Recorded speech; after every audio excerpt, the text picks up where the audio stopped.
Kamu masih tersinggung ketika orang menyinggung kegagalanmu? Atau kamu masih tersinggung ketika orang menyinggung-nyinggung soal tragedi yang baru saja kamu alamin? Wow, kamu gak salah untuk nonton video ini dan kamu wajib dan kudu tonton sampai habis. Oke?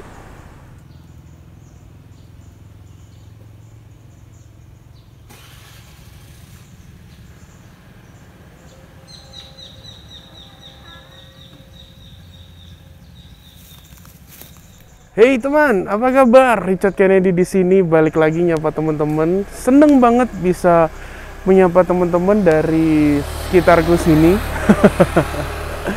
Teman-teman, aku pengen sharing ke teman-teman pengalamanku ketika aku harus menghadapi sebuah tragedi. Salah satunya adalah ketika aku kehilangan penglihatanku.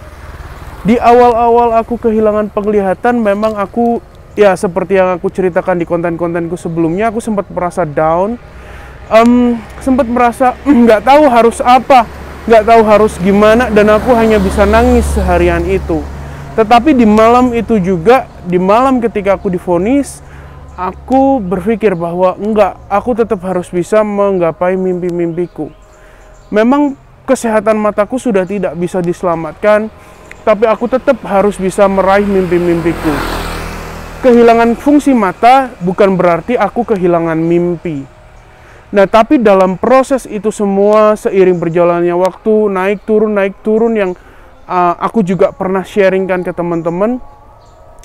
Di situ aku sempat masih merasa tersinggung ketika orang menyinggung tragedi yang aku alamin. Tragedi dalam artian aku kehilangan penglihatan. Orang bilang buta, orang bilang matamu, orang bahkan bilang, sorry, dalam bahasa Jawa Timur, matamu picek gitu. Itu adalah, wah, sakit banget rasanya. Padahal mungkin itu nggak ditujukan buat aku, tapi aku saat itu merasa tersinggung. Dan di saat itu pula aku sadar bahwa ternyata aku belum selesai dengan diriku. Nah, tetapi seiring berjalannya waktu, aku sudah semakin sadar dengan apa yang seharusnya aku lakukan dan bagaimana seharusnya aku bersikap. Dengan kata lain, ketika sekarang ini ada orang yang bilang matamu picek gitu ya, seandainya yes, memang saya buta, memang saya nggak bisa lihat, aku akan jawab itu. Bahkan seringkali aku sudah bisa menerima kondisiku dan malah menjadikan itu sebagai bahan candaan. Jadi ketika aku kumpul sama teman-teman, kumpul sama komunitas misalkan, dan mereka mencandai aku karena ketidakbisaanku untuk melihat, itu malah aku juga ikut tertawa bersama mereka. Bahkan di awal-awal kan, aku masuk di universitas, ada teman-teman yang bercanda tentang itu, ya mereka agak canggung. Tapi akhirnya ketika aku juga ikut tertawa, mereka ternyata, oh iya, Richard nggak apa-apa, Richard ternyata bisa. Dan itu adalah salah satu tanda bahwa aku bisa menerima diriku, menjadikan tragedi yang aku alami sebagai komedi. Nah, kalau orang-orang stand up komedi, para komika itu bilang, tragedi ditambah waktu itu sama dengan komedi. Nah, tapi di sini aku pengen sharing satu hal lagi teman-teman, bahwa tragedi yang kita alami itu bisa kita pandang dari dua aspek. Yang pertama, kita bisa memandangnya itu sebagai mimpi buruk. Well, iya sih. Siapa sih yang nggak bilang kehilangan penglihatan itu sebagai mimpi buruk? Ya, kehilangan penglihatan adalah sebuah mimpi buruk pasti untuk kebanyakan teman. Tetapi di sisi yang lain, ketika kita melihat sisi yang lain bahwa kehilangan penglihatan ternyata bukan kok. Pasti Tuhan mau kasih sesuatu ketika Dia mengambil dua fungsi mata kita. Bahwa di situ ternyata dari tragedi yang kita alami, ketika kita menggunakan cara pandang yang lain, kita bisa melihat satu breakthrough. Kita bisa melihat satu terobosan-terobosan yang bisa kita lakukan kok teman-teman. Tinggal bagaimana kita melihat tragedi dalam diri kita. Apakah kita melihatnya dengan perasaan kasihan terhadap diri sendiri kita, atau kita melihatnya dengan rasa syukur. Itu tentu gak gampang. Aku sendiri mengakui itu butuh proses, dan proses yang aku alami sekitar 1 atau 2 tahun setelah aku kehilangan penglihatan, aku baru bisa menjadikan itu bahan candaan. Bahwa aku bisa menjadikan tragedi yang aku alami sebagai bahan candaan.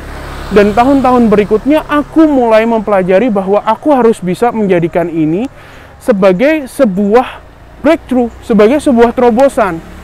Untuk apa? Untuk menjadikan tragedi ini kutuliskan dalam sebuah narasi hidupku.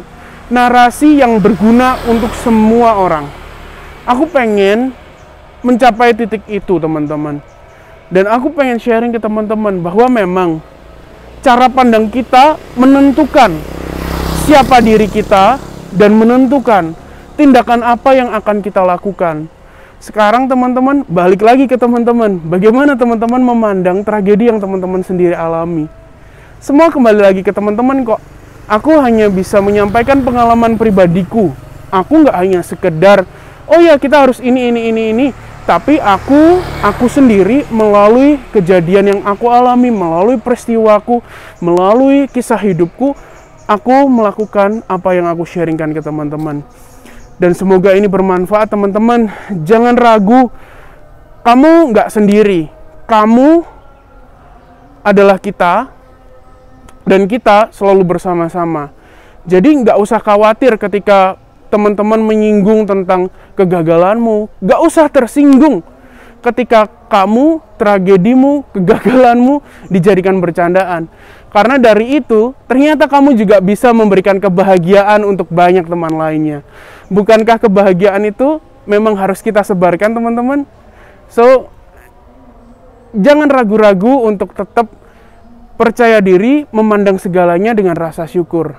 Itu teman-teman, semoga konten kali ini bermanfaat. Sekian dari aku dan salam antusias.